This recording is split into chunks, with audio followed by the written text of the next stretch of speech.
हेमलता बहन का बेटा फौज में था। लंबा चौड़ा हट्टा कट्टा उसकी शादी होती है सुहासनी से।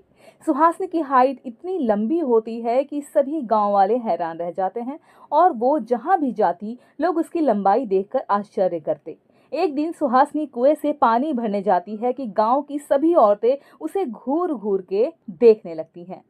रमा बहन बोली, हे भगवान, इतनी लंबी भी कोई औरत होती है क्या?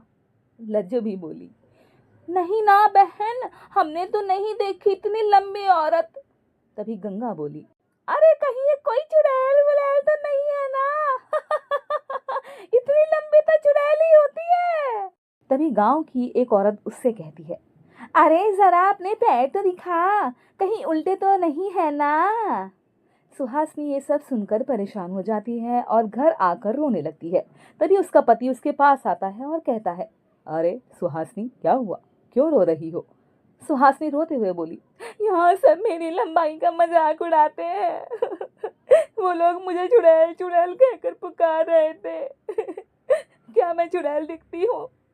सुहासनी की बात सुनकर उसके पति को गुस्सा आ जाता है और वो कहने लगता है, अरे कौन तुम्हें चुड़ैल बोल रहा है, जरा बताओ मुझे। मैं लंबा हूं तो मेरी बीवी भी लंबी ही होगी ना। और सुहासनी, एक बात समझो, वो लोग तुम्हारा मजाक नहीं उड़ाते, बल्कि वो तुमसे जलन महसूस करते हैं कि वो तुम्हारी तरह लंबे नहीं है। सुहासनी को समझाकर उसका पति वहां से चला जाता है। सुहासनी भी थोड़े वक्त के लिए ठीक हो जाती है, लेकिन वह कहीं भी आने जाने से परहेज करने लगती है। एक दिन उसकी सास उससे कहती है, अरे सुहासनी बेटा, जरा तैयार हो जा, आज जमुना के घर कीर्तन है ना, सभी को बुलाया है, खाना भी वहीं खाना है। सुहासनी बोली, नहीं माँ जी, मैं नहीं आऊंगी, मेरी तबीयत ठीक नहीं है, आप चले जाइए। सास सुहासनी की बात सुनकर अकेले ही चली जाती है। एक दिन फिर सास सुहासनी से कहती है, अरे सुहासनी, आज घर में पूजा रख लेती हूँ, तेरे आने के बाद गांव वालों से अच्छे से तुझे मिलवाया भी तो नहीं, कुछ खाने को ज्यादा सब बना लेना, गांव की औरतों को प्रसाद बांट देंगे। सास के मुंह से ये बात सुनकर सुहासनी परेशान हो जाती है, तो वो बेचारी करती भी तो क्या करती। फिर वो खाने में ढेर सारी पंजीरी और फल काटकर प्रसाद बना लेती है। गांव की कई औरतें कमला के बुलावे पर घर आ जाती हैं, लेकिन जैसे ही सुहासनी उन लोगों के सामने आती है, वह लोग उसे देखकर हंसने लगते हैं। अरे कमला बहन, अरे ये बहू है या नारियल का पेड़? सभी हंसती हैं, इतनी लंबी, ये साड़ी कैसे पहन लेती है? तुम्हारे नाप की साड़ी आती है क्या? भाई इतनी लंबाई किस काम की है? सभी सुहासनी का मजाक उड़ाने लगते हैं, जिससे वो निराश होकर अपने कमरे में चली जाती है। उसके जाने के बाद सारी गांव की औरतें निकलने लगती हैं। तभी गांव की बूढ़ी मौसी कमला से कहती है, देख कमला, पूरे गांव में किसी की भी इतनी लंबी बहू नहीं। अरे फायदा भाई क्या इतनी लंबी लड़की का? वो कहते हैं ना कि बड़ा हुआ तो क्या हुआ, जैसे पेड़ खजूर, पक्षी को छाया नहीं, फल लागे अति दूर। कमला सबकी बात सुनती है और उनके जाने के बाद सुहासनी को पास बुलाती है और कहती है, सुहासनी बहू, मैं आज समझ गई कि तू कहीं भी जाने से क्यों कतराती थी, लेकिन परेशान ना हो बेटा, अब मेरा बेटा लंबा है तो मैं भी चाहती थी कि मेरी बहू लंबी हो। तू घर के काम मन लगा कर कर और ना लोगों की बातों को दिल पर मत ले, ठीक है बेटा? एक दिन गांव में हाहाकार मच जाता है। सुहासनी बाहर निकलती है तो देखती है उस बूढ़ी मौसी के पोते को बंदर उठाकर एक झोपड़ी की छत पर रख देते हैं और भाग जाते हैं। बेचारा बच्चा एक ऐसी जगह अटका होता है जहां लोगों का हाथ भी नहीं पहुंच पा रहा है। बूढ़ी मौसी बच्चे को नीचे से देखकर रो रही होती है कि तभी वहां कमला अपनी लंबी बहू सुहासनी के साथ आ जाती है। सुहासनी बोली, अरे मौसी जी, घबराओ मत, मैं अभी बच्चे को नीचे उतार देती हूँ। ये कहकर सुहासनी बच्चे को लंबे हाथ करके छत से नीचे उतार देती है। वो बच्चे को मौसी की गोद में देती है। अब मौसी बोले भी तो क्या बोले। दोस्तों, ये तो हो गई लंबी बहू सुहासनी की जिंदगी की सच्चाई।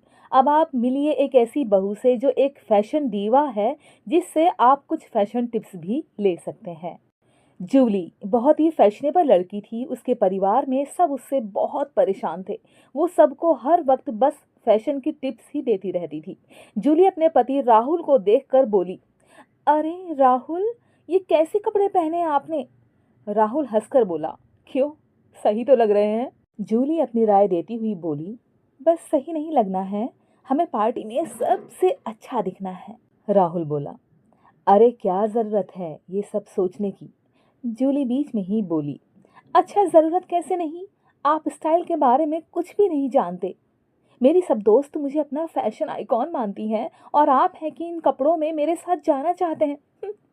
राहुल समझते हुए बोला, अरे लेकिन सबको अपनी पसंद से और सहूलियत से कपड़े पहनने का अधिकार होता है। जूली, मैं इन कपड़ों में बिल्कुल ठीक हूँ। जूली गुस्सा होकर बोली, ठीक है तो हम उस पार्टी में जाएंगे ही नहीं। राहुल बोला, अरे क्यों, क्यों नहीं जाएंगे, बोलो। जूही फिर से गुस्से से बोली, बस कह दिया ना कि हम उस पार्टी में नहीं जाएंगे, मुझे वहां अपनी खिल्ली नहीं उड़वानी। राहुल भी चिल्ला कर बोलता है, अरे कैसे खिल्ली? जूही रोते हुए बोली, सब यही कहेंगे, तुम तो इतनी अच्छी बनकर आती हो और तुम्हारे पति इतने सिंपल से। बोलो, क्या इज्जत रह जाएगी मेरी मेरे दोस्तों के सामने? इससे अच्छा है कि हम पार्टी में ही ना जाएं। राहुल अपना सर पकड़कर बोलता है, ओहो जूली, तुम ना कभी कभी हद कर देती हो। अच्छा ठीक है, बताओ क्या पहनूं मैं? जूली खुश होकर राहुल के बाल छेड़ते हुए बोली, ये हुई ना बात। राहुल उन कपड़ों से बिल्कुल भी खुश नहीं था, पर जूली के आगे उसकी एक न चली। जूली ऐसे ही घर के अन्य सदस्यों के साथ भी मनमानी करती। फिर वो अपनी ननंद काजल के पास जाती है और बोली, काजल, तुम ये गाउन ट्राई करो, बहुत ही अच्छा है। काजल गाउन देखकर बोली, अरे भाभी, आपको लगता है कि ये मेरी बॉडी पर अच्छा लगेगा? जूली मुस्कुराकर बोली, अरे काजल, ये लेटेस्ट फैशन है, तुम्हें याद नहीं, तुम्हारे भैया के साथ जब हम वो फिल्म देखने गए थे, उस हीरोइन ने ऐसे ही तो गाउन पहना था। काजल बोली, हाँ भाभी, पर उसका कॉम्प्लेक्शन अलग था, ये कलर मेरे ऊपर शायद सूट नहीं होगा। जूली काजल को समझाते हुए बोली, ओहो, ये तुम्हारा वहम है काजल, तुम्हारे कॉलेज की पार्टी में सबसे ज्यादा फैशनेबल तुम ही दिखोगी, मानो मेरी बात। काजल मान जाती है, ठीक है भाभी, मैं यही ड्रेस पहनूंगी, थैंक यू भाभी। जूली खुश हो जाती है। एक दिन जूली के घर पार्टी हो रही होती है और उसे अपने सासू माँ के लिए बहुत ही भारी साड़ी खरीदी होती है। सासू माँ साड़ी देखकर बोली, अरे बहू, ये ऐसी साड़ी पहनने की अब मेरी उम्र नहीं रही, मैं तो कोई हल्की सी साड़ी पहन लूंगी, ये कितनी भारी साड़ी है, मुझसे संभाली भी नहीं जाएगी। जूली बोली, अरे मम्मी जी, आपकी देवरानी जेठानी फंक्शन में आ रही है ना, कितने वक्त बाद आपको कुछ अच्छा पहनना चाहिए। आप देखना, सब आपकी साड़ी और ये ज्वेलरी देखकर जल जाएंगी, ये जूली का वादा है, वादा। जूली अपनी सास की एक नहीं सुनती और उनको वही भारी साड़ी और ज्वेलरी पहना देती है। लेकिन फंक्शन में जूली की सास को बहुत असुविधा हो रही होती है। साड़ी संभालने में वो जहां भी जा रही थी, उनकी साड़ी बार बार उनके पैर में अटक रही होती है। सासू माँ खुद से ही बड़बड़ा रही थी, ओहो, इस साड़ी में तो बिल्कुल भी चला ही नहीं जा रहा, और ये भारी सा हार गले में कितना चुभ रहा है, ये झुमके तो ऐसे लग रहे हैं कि मेरे कान को ही काट देंगे। ये बहू हमेशा फैशन के नाम पर अपनी मनमानी करती रहती है। जूली की सास की देवरानी और जेठानी उनका मजाक बनाने लगती हैं। सासू माँ की देवरानी उनकी जेठानी से कहती है, जिज्जी को क्या इस उम्र में शौक चढ़ा है इतना बन ठन के घूमने का? तभी देवरानी की बात का जवाब जेठानी देती है, अरे कोई शौक नहीं चढ़ा, सब दिखावा है, दिखावा। बेटा ज्यादा कमाने लग गया है ना, हमें जलाने के लिए ये सब पहना है। सासू माँ की देवरानी बोली, अरे हमें क्या? जेठानी भी बोली, हाँ हाँ, हमें क्या? जूली की सास अपनी देवरानी जेठानी को खुद पर हंसते देख बहुत शर्मिंदा होती है और जल्दी से अपने कमरे में जा रही होती है। तभी उनका पैर उनकी साड़ी में अटकता है और वो गिर पड़ती हैं। सब सासू माँ की तरफ दौड़े चले आते हैं। राहुल माँ के पास आकर बोला, अरे माँ, आप ठीक तो हो? सासू माँ बोली, ओहो बेटा, ठीक हूँ मैं। जूली ने भी सासू माँ से पूछा, कहीं चोट तो नहीं लगी ना मम्मी जी? सासू माँ बोली, नहीं, बस बच ही गई, राम जी का आशीर्वाद से। राहुल ने अपनी माँ से पूछा, आप गिरी कैसे माँ?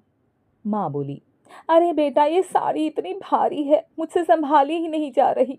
मैंने मना भी किया था बहू को, पर इसने मेरी एक नहीं सुनी। राहुल ने जूली को डांटते हुए कहा। देखा जूली, मैंने तुमसे कितनी बार कहा है कि फैशन से ज्यादा सहूलियत जरूरी है। जब किसी को कोई कपड़े में असुविधा हो रही हो, चाहे वे कितना भी अच्छा दिखे, सब बेकार ही लगता है। आज तुम्हारी फैशन की जिद की वजह से माँ गिर गई। जूली को पछतावा होता है कि उसके कारण उसकी सास को इतनी तकलीफ हुई। जूली अपनी सासू माँ से बोली, मम्मी जी, मुझे माफ़ कर दीजिए। मम्मी जी, मैं अब कभी भी अपनी पसंद आप पर नहीं थोपूंगी।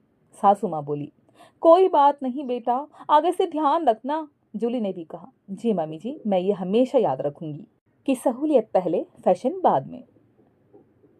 दोस्तों, दोनों बहुएं आपको कैसी लगी हमें कमेंट्स में बताना ज़रूर, और हमारे चैनल आनी ऑफिशियल कहानियों को सब्सक्राइब ज़रूर कर लेना। धन्यवाद दोस्तों।